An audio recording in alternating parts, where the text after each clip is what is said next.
This is lesson 6 in domain 10, and this lesson is called George Washington, Commander-in-Chief.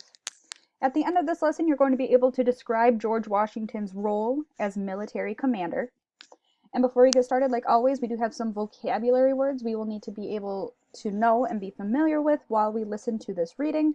The first one is daring, bold, or courageous.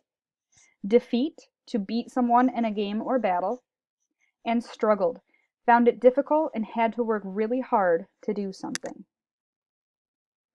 Now, you will remember that while representatives to the Second Continental Congress met and signed the Declaration of Independence, George Washington was far away from Philadelphia. He was sent north to Boston to fight the British.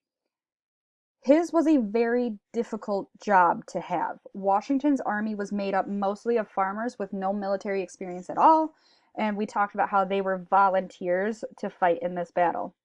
They had no uniforms, and they only had really old guns called muskets, which they hardly knew how to fire. They did not have the formal training like the British Redcoats had. There weren't enough guns, and there was hardly any gunpowder to go around.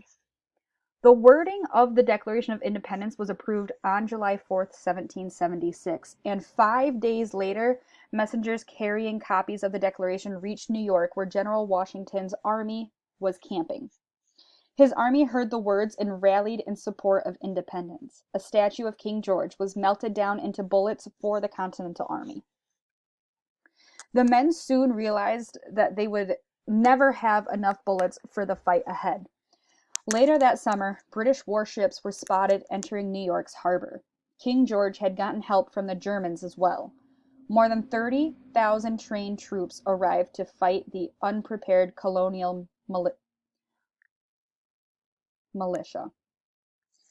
George Washington nearly lost his army in the fierce fighting around New York and New Jersey that fall. The Redcoats chased the Continental Army south across the Delaware River.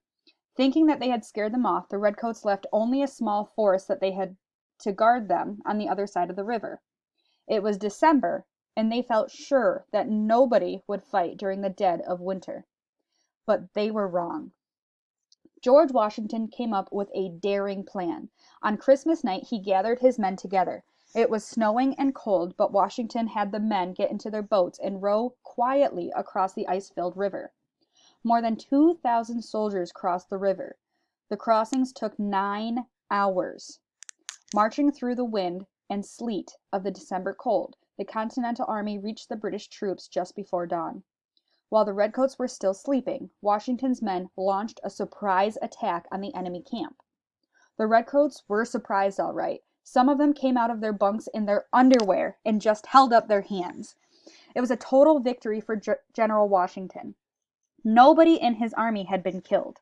Washington and his army returned to Philadelphia to shouts of joy. But the war was not over yet.